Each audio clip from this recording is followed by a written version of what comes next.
World leaders, including US President Donald Trump, have arrived in Canada for the G7 summit. Trump landed in the western province of Alberta, where the heads of leading industrialized nations will hold their annual meeting.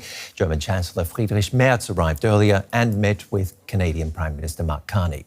Global security is set to dominate the agenda with 3 days of discussions on the conflict between Israel and Iran, the war in Ukraine, and a shaky global economy. DW reporter Steven Beardsley is following this. The conflict between Israel and Iran, of course, is going to be a big topic. What's going to be the approach from G7 leaders on that? Well, the approach from G7 leaders, let's start out by saying unity is not the expectation, right? We know it's the prospect of a unified approach to any of these issues has already been thrown out the window because Canada has already said there's not going to be a joint statement at the end of this. Now, that's a departure from recent practice at G7s, but it's not unheard of. The same was done in 2019, and that's because of Donald Trump. That was his first term, and this is, of course, his second. So they know that there will be a lot of disagreement on all of these issues.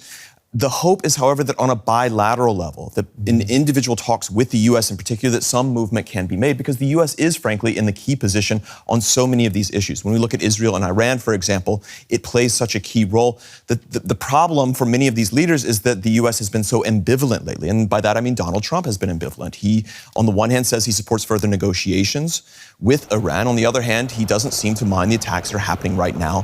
The Israel is performing these attacks. He hasn't really done anything to suggest they should be reined in. So these other leaders are coming in with their own fixed perceptions and their own sort of views on it. Japan, for example, criticizing Israeli attacks, which itself was unusual. We know that France and Canada, for example, I should say the UK and Canada, have sanctioned members of Benjamin Netanyahu's cabinet over what's going on in Gaza right now. There's even more pressure in Germany for wider actions against the Israeli government. So all of these leaders are going to come in, and the expectation is going to be some unified approach is honestly very unlikely, hopefully on a bilateral level. So what can we expect from Trump over the next days? His first G7 since being re-elected, more ambivalence? What we know from Trump is that he often feels embattled in these kinds of forums with other world leaders. On the one hand, his America First agenda rejects most forms of multilateralism. But on a very personal level, he often seems uncomfortable when he has to share the stage with world leaders. You can probably remember, Ben, this famous photo from the 28 G7 in which he sits there with his arms back as the other leaders lean over him. Now, that was a dispute over whether Russia should be allowed to participate again in the G7, essentially making it the G8 again. But it shows just how visible the tensions are. Now, he later left that G7 and then unleashed a barrage of tweets against everyone.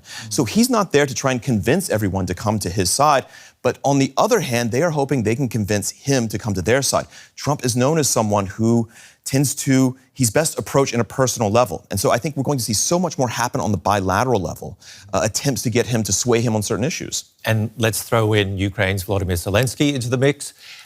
How's that going to change the dynamic? This is another area where the ambivalence of the U.S. president has been very clear. This essentially throwing his hands up after attempts to create a ceasefire between the two sides.